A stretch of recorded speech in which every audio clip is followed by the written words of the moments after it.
Good morning. I hope you've all found a comfy spot to watch this, the very first episode of what we hope will be many of the Media Lounge. Our webinar series is tagged Where Media Minds Meet and is designed to encourage conversations about the media.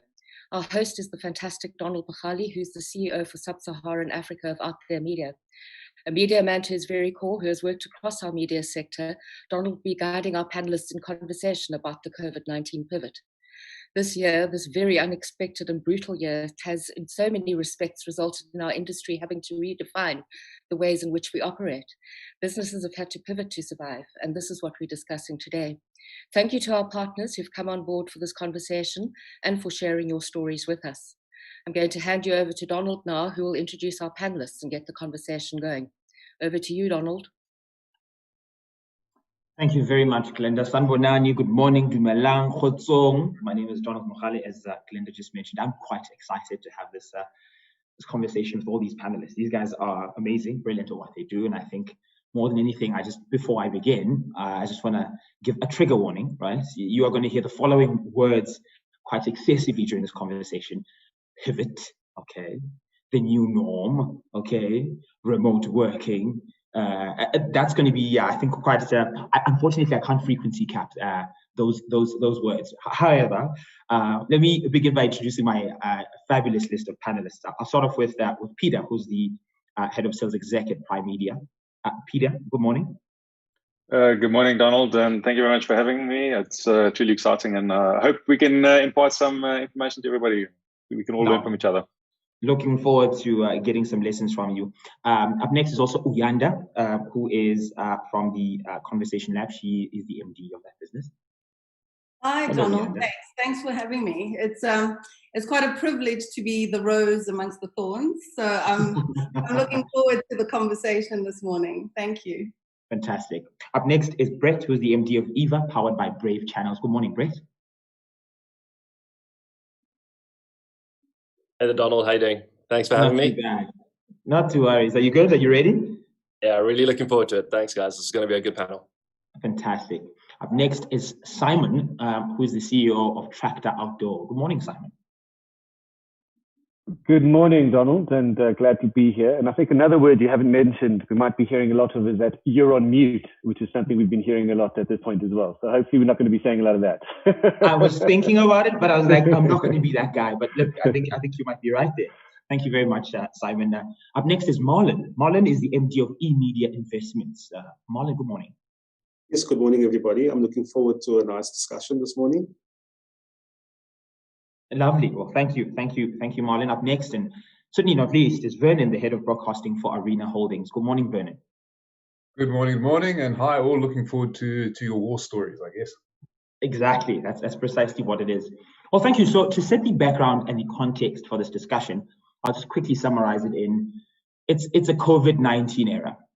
Many media businesses have suffered.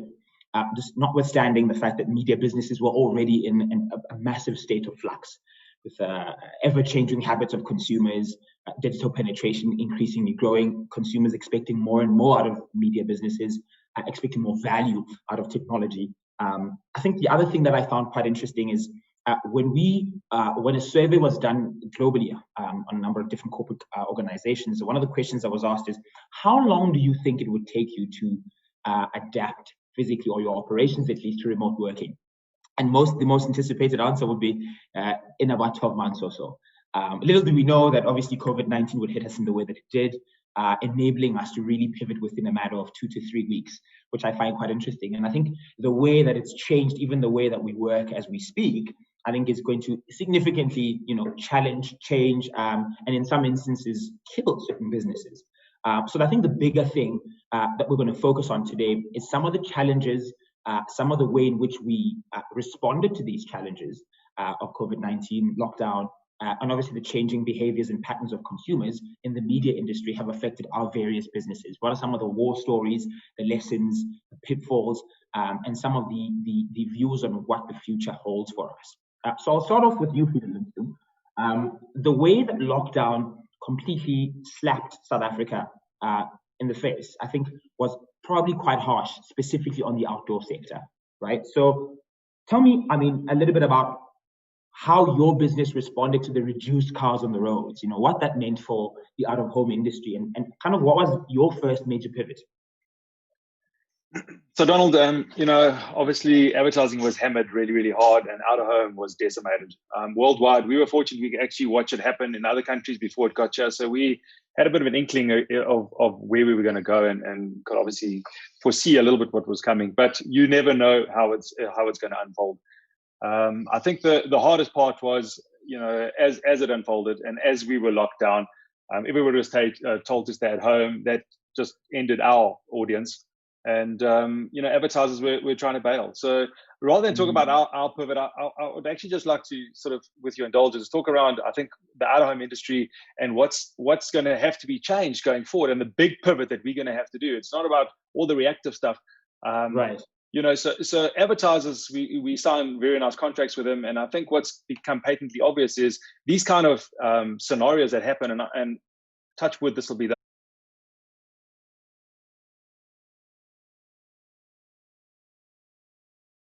Tell me a little bit about how you responded to this specific investment or move in the industry. You're on mute, Simon. Almost did it myself. Okay. So look, I mean, yeah, obviously we were quite.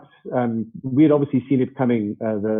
We'd obviously seen the lockdown coming from quite far away, and we obviously immediately, the moment that the lockdown happened, I briefed everyone in the organization, and the whole plan was just to be as empathetic as possible to your clients, to your landlords, to your staff, to everyone you work with. And we really did reach out and work quite closely with a lot of our clients. As Pete did touch on it earlier, we did a lot of projects. We did work with a lot of SME funding, a lot of COVID communication projects that we used our digital network for across our network. And also, we obviously looked quite inward as well. We took this opportunity to have our entire office. We used this time, as we said, to sharpen our tools and actually just really work within our organization and grow the leaders in our organization. We did a lot of work with the staff to actually upskill them and actually kind of sharpen their tools to get everything, ready for once we get out of this. But in terms of the actual digital out of home, we invested a lot of time, money, and effort in actually really understanding our digital network a lot better. We've actually changed the way we sell our digital out of home. We've obviously got two roadside networks, and we've got a small format digital network that we utilize. And one of the biggest problems we've had is that obviously it becomes quite expensive to book a network as it has been in the past. So what we did, we changed our network to a share of voice. So essentially, you can, depending on whatever your budget is, you can buy 1% of the board, you can buy 2% of the board, you can buy 100% of the board. It just depends on your budget. And what that enabled us to do was to reach out to smaller clients, smaller budgets, and actually help uplift them into going into the digital out of home. Because generally, out of home and digital out of home has been largely seen as kind of almost impossible to actually afford because it can be quite expensive. So we changed the way that we're selling it. If you've got, and we are able to sell, if you're a small business in Khayelitsha and you've only got 1,000 Rand, you can get access to our network. It obviously just depends on the number of frequency of the displays that you've got. So in that respect, we actually have had an amazing response. And we've been working very closely with a lot of small SMEs to kind of uplift them and the other thing we did do as well with our digital network was reach out to a lot of clients, specifically airlines, tourism, a lot of the hospitality trade. And we actually said, you know what? We will give you the inventory, but pay us later. So we've done a lot of deals like that because we said, look, at the end of the day, we know you don't have any money now. You don't have money for these campaigns, but we want to work with you to actually build you up to a point where you can afford to have it on. So we said, look, we'll give you the month or 2 months for free, but with the view that once you start getting revenue in through the door, you can obviously start paying. And that's very easy to do with digital out of home rather than out of home. Lovely. The Grim Reaper always collects his debt much later, doesn't he? I like that. I really like that. I think for the most part, you were very practical in the way that you changed the way things work. I appreciate that. Brett, I think the question I have for you is, could it be that, COVID-19 lockdown in some ways boosted your business, seeing that the production people were now sitting at home? Were you able to turn this, I suppose, particular threat into an opportunity? How did you respond to yours? Yeah, absolutely. We created Eva Edit Virtually Anywhere 2 years before lockdown even happened, with the hopes of providing high-performance computers to production companies to help them to enable the ability to produce high quality content with affordable workflows, with access to better technology. And we were pushing the boundaries of what was available 2 years ago. And over the last 2 years, we've got it to a point where Eva is quite a nice offering in the market. Not many people know that this exists. It's quite a new innovation in the sector. And then with the advent of COVID and lockdown happening, what we had sort of extrapolated or projected for the year ahead, as far as targets were concerned, we hit by the time April turned around, because the need was there and we answered a need as it was required. So yeah, I'd hate to say that we made the best of a bad situation, but we were in the right place with the right technology at the right time to help people. Ultimately, it is a commercial venture that we started, but there were a lot of our friends in the production industry that were hurting because they were locked down, and we reached out to them, showed them what Eva could do. In some instances, discounted quite heavily a lot of the user rates to make sure that their productions could keep going. And make sure that things could happen, and it was great to be able to do that in that time as well. We obviously had a marketing education trouble of our own. We've found that education gap has greatly reduced. What would normally take a lot of convincing to try and get people on board a new technology, a new way of working, was now adopted within a week or 2 weeks, and we're proud to say that it answered the need when it was needed. Amazing. Thank you very much. Vernon, Business Day TV, obviously, you guys cover content around businesses, right? But during lockdown, most businesses were locked down too. They were shut down. So how did Business Day TV, pivot in terms of the content that you were covering in order to kind of still stay relevant, even in light of the reality? Well, I guess, the show must go on. So as a 24-hour news channel, you've got no option other than to continue. So, you had to figure out very, very smartly and very, very quickly what the technologies and what you could actually reasonably do. And I think, like many broadcasters, we found that Zoom is our best friend. Right. And actually, it's kind of totally reinvented how we approach TV. The problem with and I'm sure Martin from ETV will tell you the similar things. The problem with news production is you need to have people. You need to get to the interview. You need to put up a satellite truck to get the interview. You need to get people coming to the studio. Right. Suddenly that all changes. And those are big costs. You need teams of people, you need tech, you need things.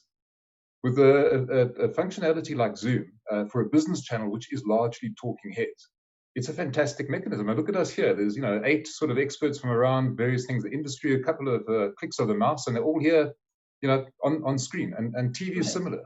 We've managed to be a lot more fluid, a lot more active, get a lot more guests, a lot more opinions, a lot more views into our channels. Actually totally reinvented our approach to how we do Business Day TV. And frankly, going forward, I think it's going to be a part of the way that we operate from now on. It's almost like radio. It becomes as easy as radio. If you've got a telephone wire and a computer and a microphone, you have a radio business. Now TV has suddenly stripped out this huge cost of production, this huge logistic, to become a lot more fluid and flexible. So for us, great news. Obviously on the commercial side, well, that's another story, and I'm pretty sure we'll get to that. Yeah, we certainly will. Marlon, I think it would be remiss of me not to bring you in here. Seeing that, the country was locked down, way more eyeballs onto TV screens. Was this a gift or a curse to you guys as ETV? Yeah, I'll say it was a bit of both for us, because while there was lots of eyeballs and our shows had fantastic ratings, as Peter and Vernon previously said, advertising was completely just like there was non-existent. So in the first few weeks, things were still okay. But things like fast food, they weren't advertising because it was closed. Obviously, alcohol advertising wasn't allowed. So that was a huge challenge for us in terms of revenue. But in terms of the TV universe, that increased significantly. So most broadcasters saw huge numbers, because suddenly where people were watching 2, 3, 4 hours of TV per day, they then had an entire day to be watching shows. The blessing was that people were able to discover new shows. That's what we found when we spoke to people, because if they had 2 or 3 shows they watched per day, they were suddenly faced with, there's other options, there's other channels. I can sample new things. Mm-hmm. So we've seen an increase in the last 6 months. In any case, in most of our slots, our channels are doing extremely well at the moment. and also having all those eyeballs and people available, we saw an opportunity to do a fundraiser. We called it the COVID-19 Relief Fund, which raised just over 19 million rand in about 2 weeks. But that was due to us using our TV channels, news channels, being able to interview people on ENCA and on news channel, other news channel as well. I think it's, like I said, it's a blessing and a curse, because it's a perfect scenario for me as a channel provider to see lots of eyeballs, and then when I speak to our salespeople, they're not as happy as I am. Well, thanks for that. Uyanda, you deal with the creative side of the business. So, I mean, I'm very interested to know how your brands and the brands that you work with dealt with the pandemic. How did you help, some of those brands kind of realize their goals? Yeah, for us, the context was slightly different. We play and operate in the digital place before COVID. So we're very much focused on digital marketing.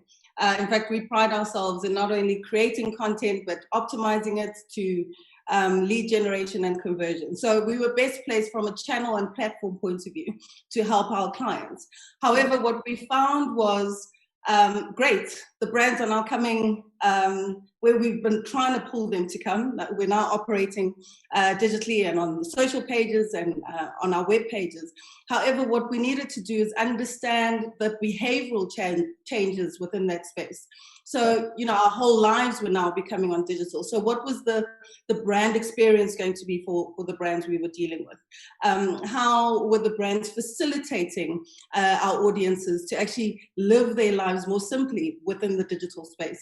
So, for instance, one of our key clients is in the education sector, so Advotech Group, who have Varsity College, Vega, Crawford Schools, and like many sectors, I mean, it felt, although we saw it coming, it did feel like overnight our kids were at home.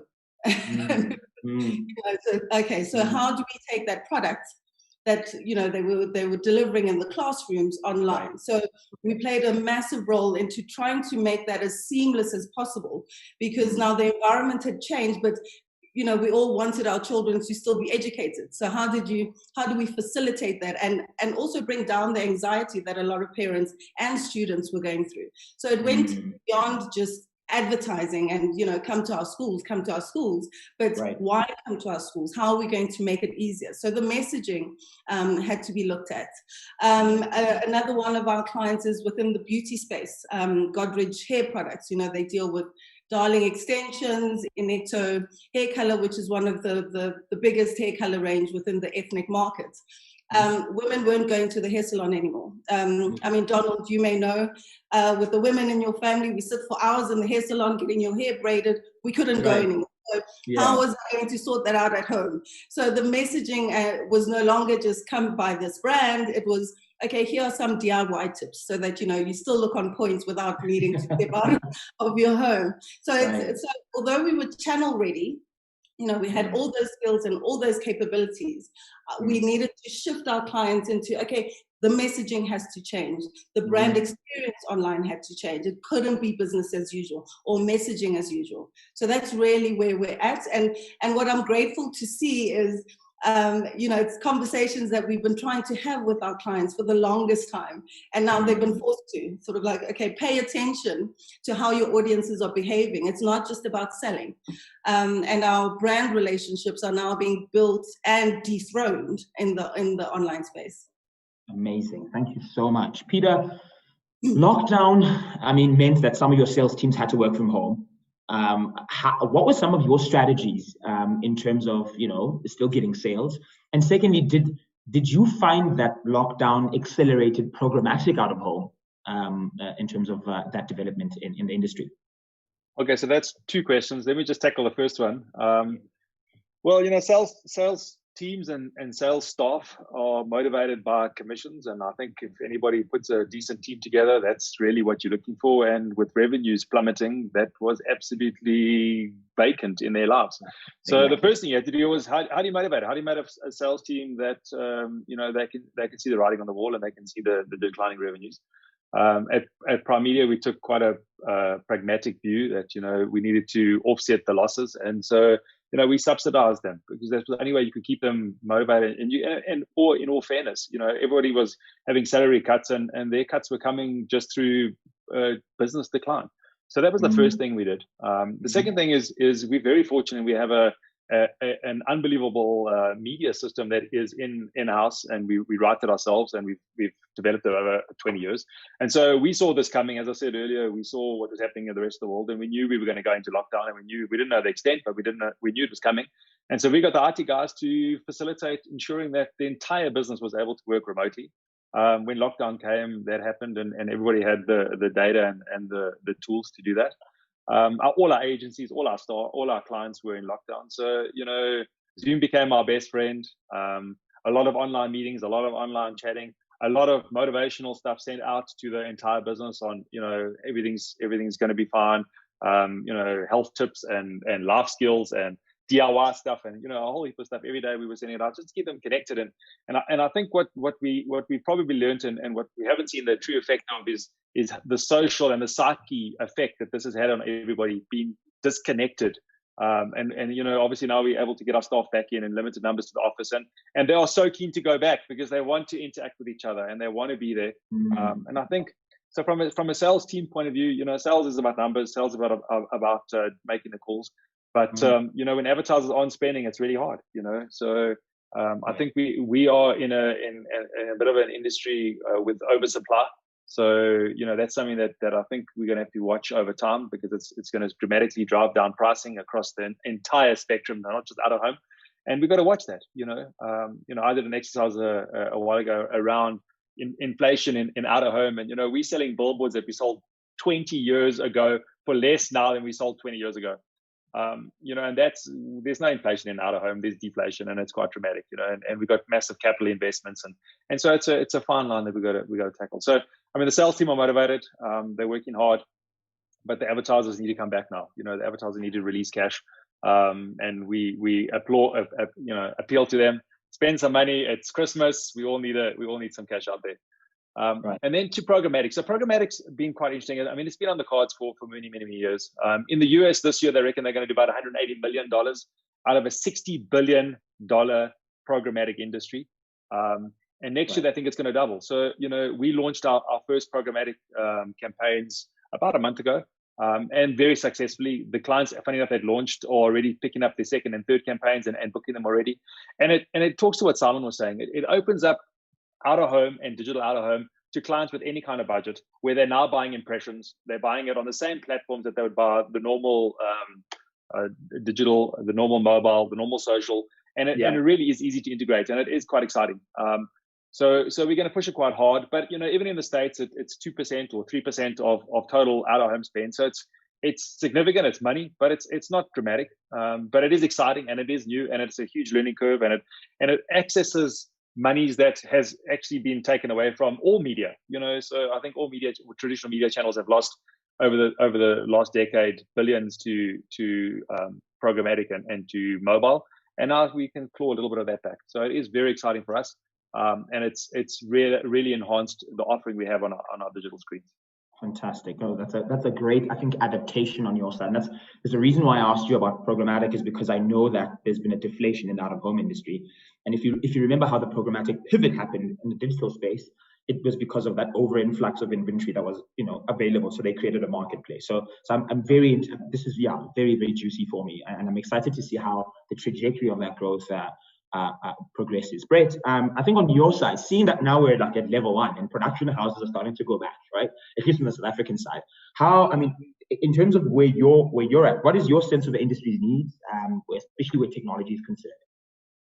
Sure. So we were already setting out to address a need that we had identified early on 2 years ago, when we realized that budgets were dwindling in the content production space, but the efforts were still there to try and produce really high quality content.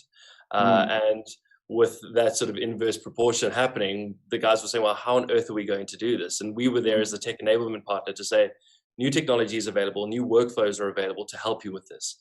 A lot of the time they don't know what they don't know. So we were playing a bit of a consulting space as well, to say, this is what exists, this is what you can do. Did you know about this? This is how you can leverage the value of technology around you today. And just help our partners in the production space to actually produce affordable productions but still producing high quality. The model at Brave Channels is actually to connect content to audiences. So we do work with production companies and producers while also working with broadcasters as well to help that technology enablement as well, to make sure that once the content is available, that you are attracting the right audiences in the most engaging way possible. So we've seen changes in both sides of it. And in the middle, obviously, we've got facilities. So we work a lot with the bricks and mortar studio facilities that are also sitting there going, well, now what are we doing?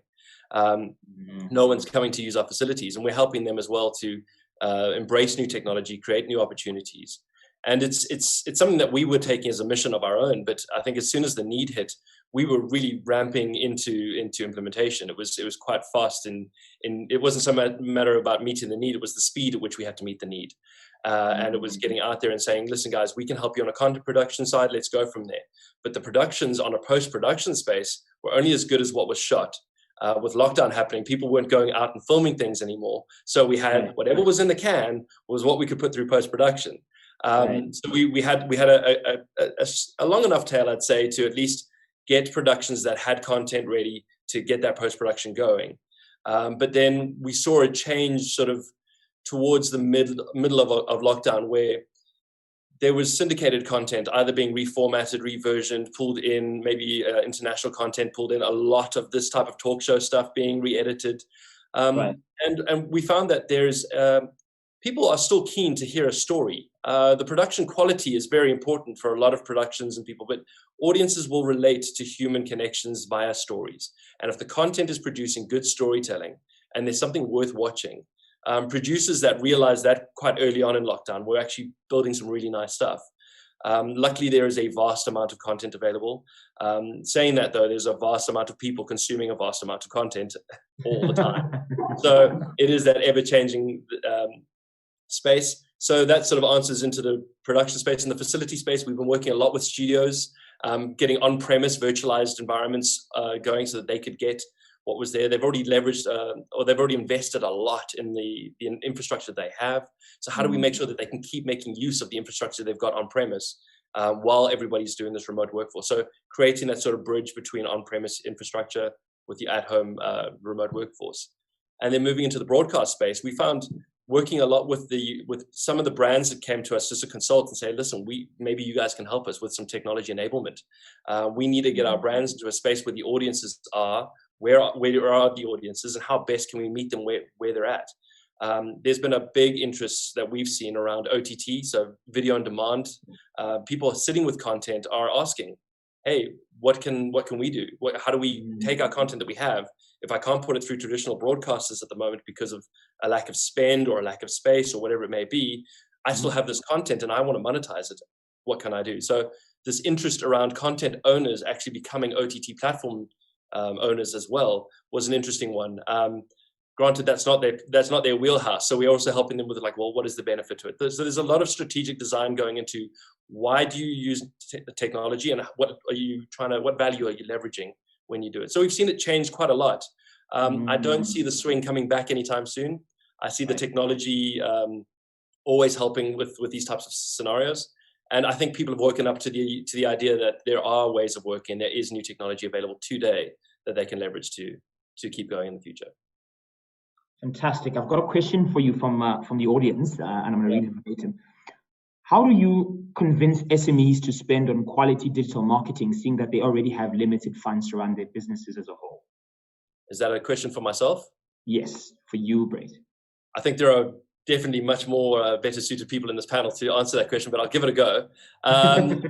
Digital marketing, obviously, everybody locked down. I mean, we've spoken about it now with the out-of-home guys. No one's driving on the roads to see those digital billboards, the fancy billboards that's cost a lot of money to actually put up, and rely on those long contracts to amortize the cost of that infrastructure to start with.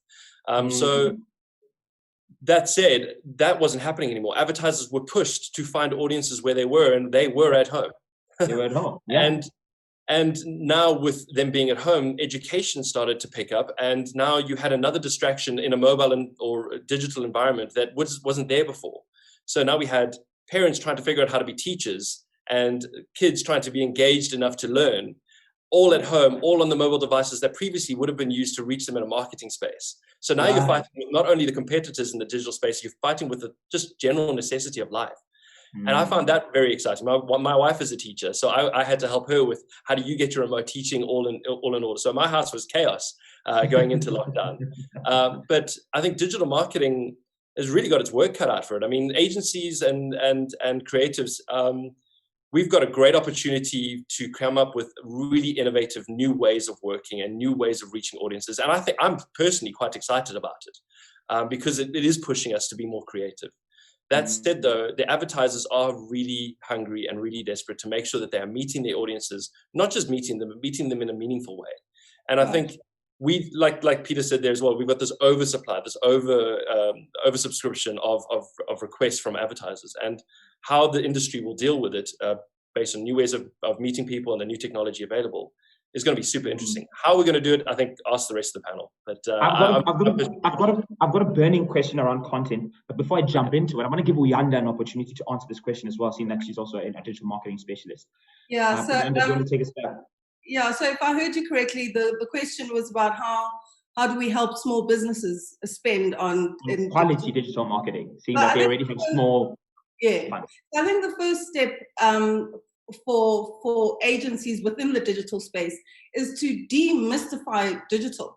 It's not, it's not this, I don't know, other tech geeky space that only the uber bright can work out. It's about bring yourself into the shoes of your audience, sort of humanize yourself again, and work out how you use the social pages and digital to live your life. Right. That will drive the sort of content you drive to your target audience. So get to know them. Where are they? Are they on Facebook? Are they on WhatsApp? Are they on Instagram? And then curate your content around that and around the conversations that normal everyday people are having. So it's just another channel, just as you would do with outdoor and TV. And then they need to find the content that you are creating. So it's about optimizing that content. So looking at search engine optimization, making sure that you're ranking on that first page of Google, because very few of us go past that first page. If I can't find you on the first page, I'm not interested. So it's about optimizing your presence in that space. And then adapting and changing. So look at your results. What's happening from a day-to-day perspective? Are people inquiring based on whatever it is you're posting? So it isn't this mass, and you also can start with a small budget. It isn't necessary to put all your investments into one bucket. And the beauty of digital is you can test and learn. So you can spend here, if it's not working, learn from that and move to the next. It's a very flexible and actually, I think, safe environment to test out messaging, to test out new things. So I think the first step is to demystify the whole channel. Fantastic. Thank you for that. If I may, Donald, do you want to add quickly? Okay. If I may, just on that, just being a new thing in the market, we've got a new innovation product in the space that not many people know about, and you're trying to get people to trust the new thing, even though it's probably answers the need, and affordability becomes the quest. I mean, we set out to make sure that we could create access to high performance computers at an affordable price, so that storytellers throughout Africa could have access to the same infrastructure that the guys in Hollywood have got access to. And that's a tough ask to do, to be as good as you need to be at the price point that people need to spend. And I think in the middle between those two is trust. And you have to win over trust. And if people think that tech is too expensive to even look at or even trust, they won't even look at it. So tech can be trusted, it can be affordable, and it can be very valuable in the space that you use it. Brilliant. Thank you very much. The next question is around some of the last points you made, Brett, around production houses. I'm directing this one to Vernon. Vernon, how did you keep your consumers engaged? Did you have enough content during the time to keep their eyes glued on Ignition TV and the home channel? And then my second question to that is also, how was your advertising impacted during this time? Let's start with the easier one, or the less painful one. Content. I mean, luckily those two channels that you mentioned are they're not day-to-day channels. So unlike a business channel where you're hustling, you start with a blank slate each day. Those you're planning quite far in advance. So thankfully we had a local content production pipeline. So we had on each of those channels 2 or 3 series that were ready to go to air. So there was fresh content coming through. But the trick is you can't just sort of go back onto playing on remote control, as it were. You've lined it all up and you press play and the channels kind of operate. You want to stay in touch with your audience. You want them to know this thing is it's real, it's in touch. It's also, there is a lockdown happening. So the way we dealt with that was to create short form content. So for instance, on the home channel, we'd get some of our regular presenters to make little short form inserts that were very specifically about lockdown. So it might be, home, a lot of people sitting at home, trapped in the lounge, looking around and saying, oh my God, those curtains are terrible. Or, we need to, get a new couch or paint the walls. The home became quite a focus of attention. So we tried to intervene with little short bursts of content that spoke to that need. Simple DIY projects you can do, simple makeover tips, stuff you could do in your garden that was very much geared to lockdown. I think that kept us, local, it kept us relevant, it kept us in tune with what our audience were experiencing. Motoring channel, less so. I mean, we did what we could. We do quite a bit of celebrity type program there. Some of the celebs would send little bits and pieces about, what they're doing at home and car related wherever possible.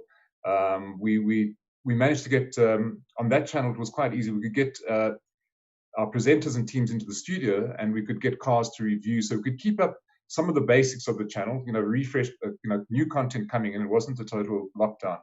And then the business channel, it was kind of easy to operate. Lots of people to refresh content daily all the time. In fact, we launched an additional 2 hours of content a day under lockdown because I had bosses sitting at home saying, we're watching a lot of TV, but you don't seem like you're doing as much as CNBC and CNN and BBC. Which is fair enough. So there was pressure on us to up our game. People said, well, you're a business channel. COVID is like decimating this thing. What are you doing for that business audience? How are you guiding through this process? How are you sharing their stories? What strategies and things? So it was quite a big content push from us to really stay ready, to become a must-view place for business. And you could see it in our numbers. People came in droves. And just a very quick one, how did you see then the effect of advertising as a result of all of these changes you were making on the content side? Yeah. Look, advertising, it's on the business channel, it's one of those things. It's a diverse, it's a complete anti-correlation. So the more audience you got in the business channel, the worse your advertising is. Now that sounds like a complete illogicality. But the truth in that, if people flock to a business channel when the news is bad, when the markets are crashing, when the economy is tanking, when it's just woe, doom, and gloom, then our audience soars. But the advertisers, of course, are staying far away. However, having said that, the business channel has been the quickest to recover. It's ahead of budget for the year, since our year end is June, so the first 3 months have been good. The other channels are slow because they're more consumer driven and there's a holdback on the consumer spend, which then means you've got to find new ways, new content, new ideas for your advertisers. And I think it comes back quite interesting to this thing about digital advertising and TV. They're not poles apart. I think we should just talk about screens, not about how it's delivered. And I think you're starting to find a convergence. So, for instance, where we're finding a lot of growth is in our making content specifically for advertisers, but with a really sound editorial perspective. So, for instance, in the finance sector, we don't allow people to come on and talk about product A, product B. But let's talk about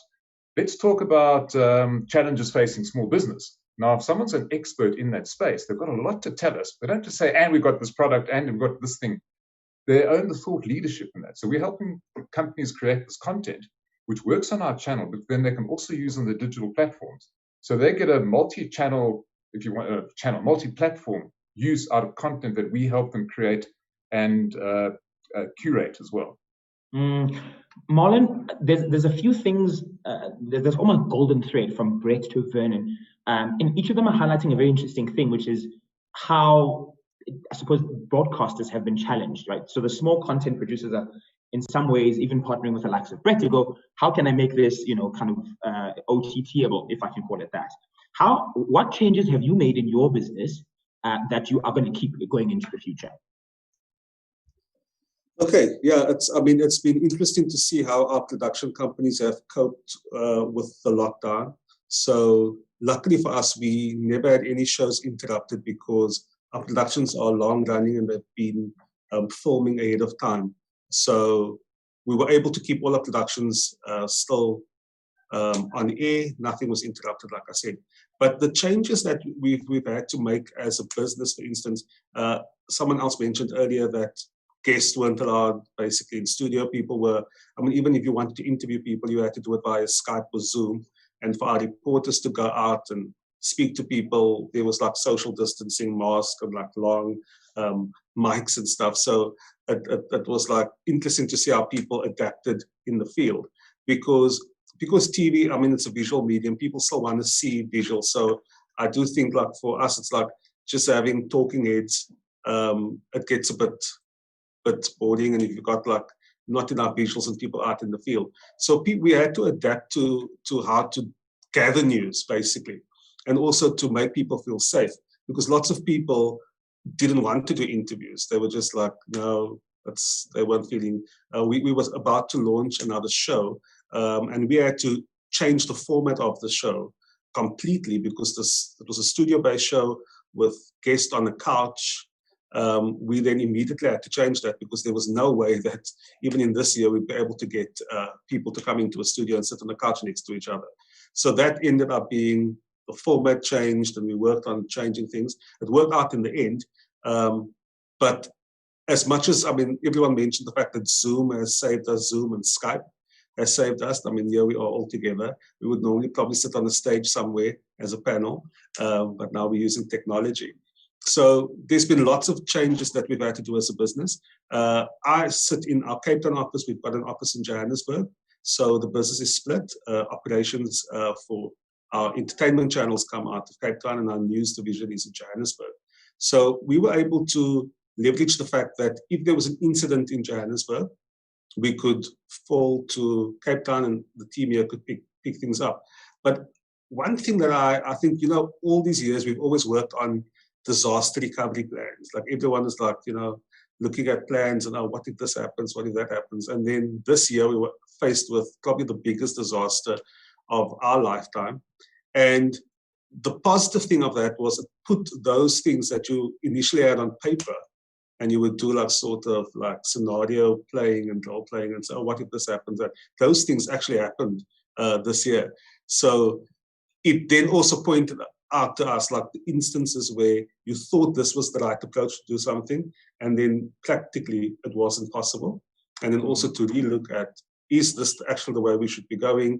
Where teams sit, people working remotely, is that option? Even tested us to the fact that in terms of technology, you thought that certain things had to be done in a certain way, but it completely flipped things because our engineers and IT specialists had to work with us to keep the channels on air. Brilliant. Thank you for that. Simon, Traktor Outdoor sprang into action with social entrepreneurship the moment that lockdown hit. Tell us a little bit more about what you did there and how you helped SMEs. As I mentioned earlier, at the start of going into lockdown, we actually did a lot of leadership and upskilling inside the business. And one of the main focuses, we completely realigned our business to be a profit for purpose business and a business that really works with the community. And that has become one of the main pillars that underpins our entire business. So, we reached out. There was a campaign we ran. We donated 5 million rands worth of media to small SMEs across the board. And it was incredible to actually see. We put out a call across our social channels, on our billboards. We put a display saying that we were donating 5 million rands worth of media space to various SMEs on the Friday. And on Tuesday, we had to close applications. We had so many applications coming in.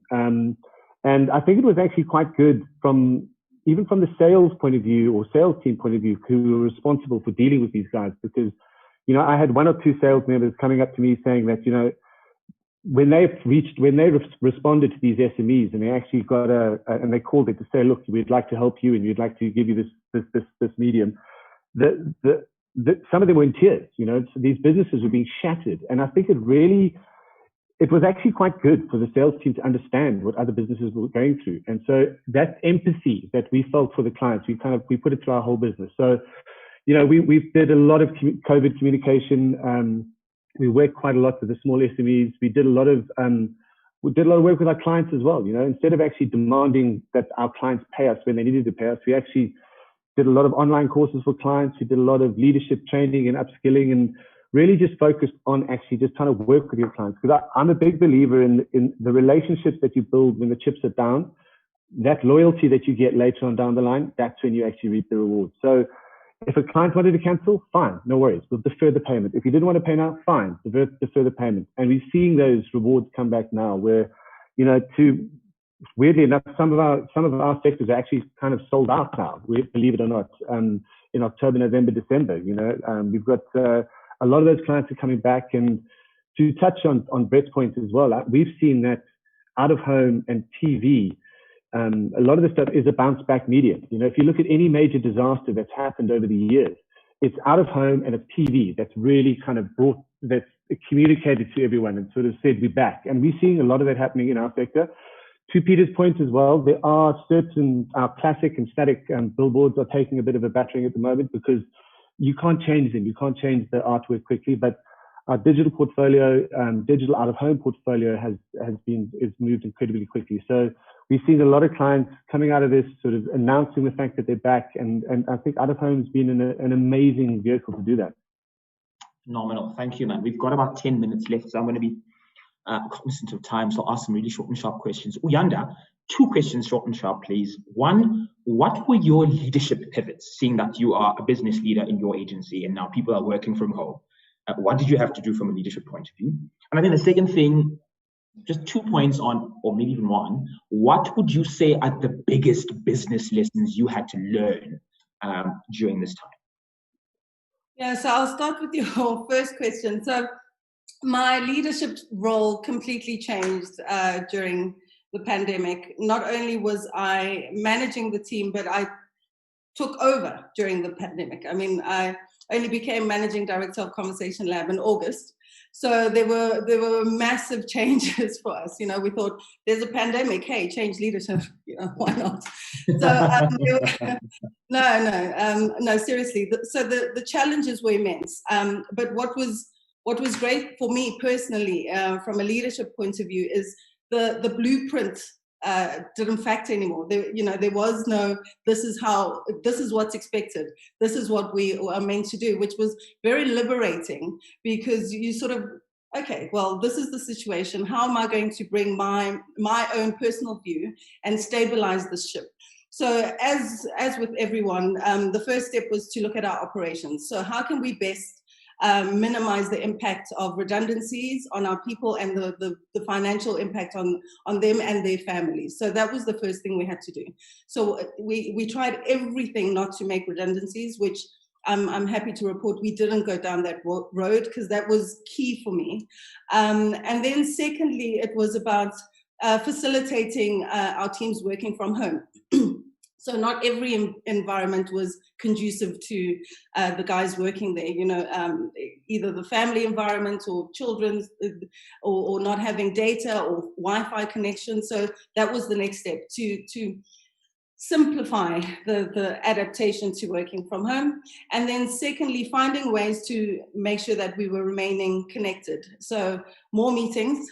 So first thing in the morning, some stand-ups, checking in with each other, and making sure that as a leadership team, we were readily available to our teams. Because I think not only were we isolated from our families and extended families, but you know, the isolation from your colleagues, we found could have an impact on our mental health as well. So we were very conscious of those the 3 factors. So financially, so operationally and financially, from a mental health and psyche point of view, and then obviously connection and accessibility in order to keep our teams productive. And then from the point of view of the biggest learning, I'm a mother, and what I found was I was a hell of a lot more productive because there wasn't that anxiety of, oh my word, it's the school run, I'm late, I've got to leave. I could structure my day around my family and my daughter. So still be a mother, but still be incredibly effective as the role that I play within my business, because there was a beautiful blend in the responsibilities I have on both sides, and that guilt wasn't there. That heavy weight that most mothers, working mothers, have of, I'm not there for my kids, and I need to leave work early in order to be there for my kids, and all of that was sort of eliminated. And I've seen that with a lot of the mothers that work for us. There's a lot more productivity and joy actually in what we do. And that is something that I want us to keep. So that flexibility that we can afford the mothers that work for us, and take away that sort of, you're expected to be here from 8 to 5. And if you're not, you are not working hard enough. So that's the biggest learning for me is I think we pull away the heavy lifting. People are freer to work better and smarter. Lovely. Thank you so much for that. There's a question here, which is probably more for me. It says, how does one go about aligning with agencies? We understand that it is frowned upon going directly to clients. So how do we go about creating a relationship with agencies, especially when introducing a new platform in digital out of home? I think the simple answer to that question is set up those group-wide presentations with each agency. Each agency has got those days where they are allowing for media owners to come and present new inventory. So my recommendation would be just go straight to those agencies, set up those sessions, and then introduce your new digital platform, and then obviously drive into action and follow up with the various client leads after that. So as we wrap up, I'm going to ask each of you, starting with Peter, to just give us a singular takeaway. What is the biggest takeaway you took from COVID-19? Nothing theoretical, literally from your experience, and what do you kind of see as the next 3 to 6 months holding for you? Just literally in about 30 seconds. Peter, let's start with you. I think the biggest takeaway we took as a business is, hey, people can actually work from home, and people can be responsible, and they can actually do their job without you standing over them. And I think that's a key learning. I think there's huge benefits from that going forward. I mean, we can reduce the cost that we have in terms of office space. We can, as Yanda was saying, I mean, they can be freed up to be productive without sitting in the traffic for hours and driving around. But we don't want to lose that face-to-face communication. We don't want to lose the connectivity. We don't want to lose the interaction that we have with our staff. So I think you've got to find a nice balance between the two. But I think it's absolutely possible. And I think that's probably the biggest single learning that as a business we got out of it. I think from a personal point of view, I head up the sales team, and it's been a really, really tough space. And I think the status quo doesn't exist. There isn't one. I think what we did in the past won't work in the future. And I think you've got to come up with some new ways of thinking and new ways of constructing how you're going to move your business forward, and how you're going to interact with your clients. But I think that's probably, in a nutshell. Thank you, man. That's a really good answer. I appreciate even the personal touch there, because I think it's very relatable. Vernon, what is your takeaway, and kind of what does the next 3 to 6 months look like for you? I think my takeaway is crises are quite fun, and I think we need more of them. They sort of invigorate, they challenge you, you rethink your business, you stuff out of the box, things you never contemplated. It really shakes up a team, it shakes up your thinking. I think they're really energizing, and also it allows people to shine. People, because you're not sitting there kind of trying to run everything. Everyone's just dispersed. You figure out pretty quickly who the people in your organization you can count on, and you let them run. You let them free. You let them go and do stuff. And you also, conversely, realize perhaps those who are less productive, perhaps you're increasing your data costs. Exactly.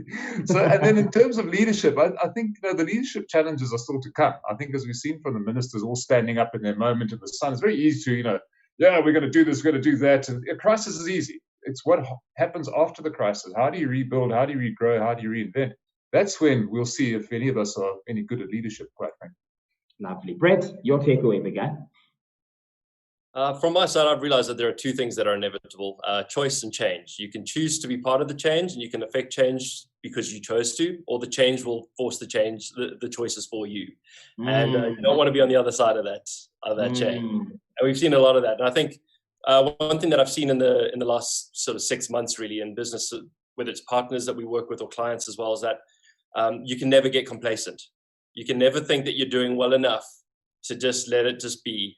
You have to keep exploring new ways of working, new opportunities for bringing new value into your business, and new ways of improving. And I think if you don't get complacent, no matter where you are, I mean, we're fortunate as a business now that we saw a bit of an upturn in the space, but that's not a long-lasting upturn. We've got to keep working at that to keep it there. So I think don't get complacent, choose the change you want, and explore new ways to improve. Fantastic. Simon Wall.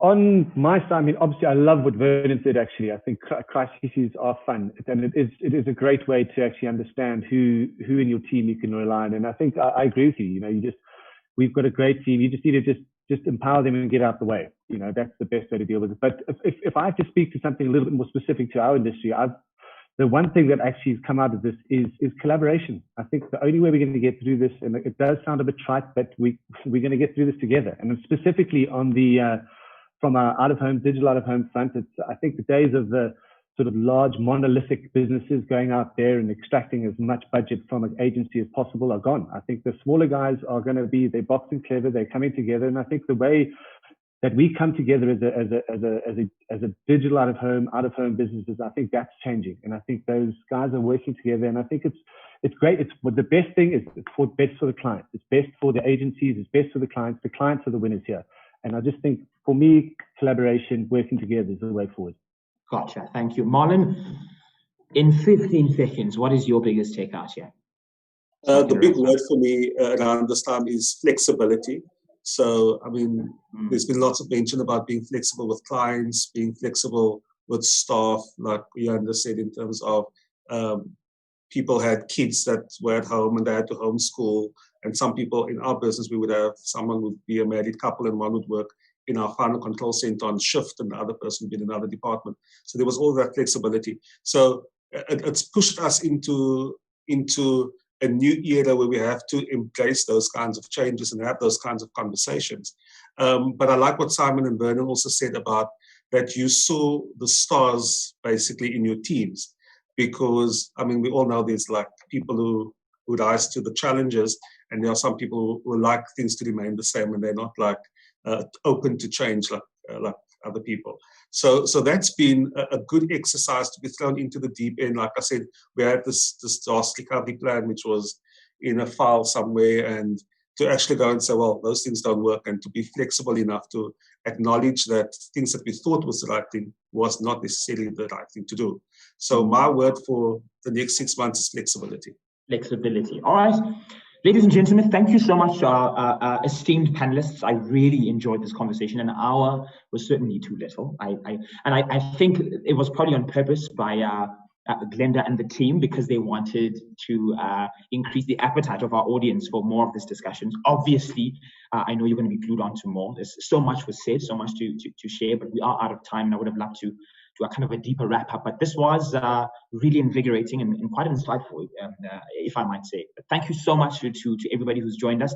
Enjoy the rest of your day, and please continue to never be comfortable. Consistently think about what new and different ways you can do in terms of your product, your service, and how you work, and how you can improve your business. So have a great day, and thank you very much.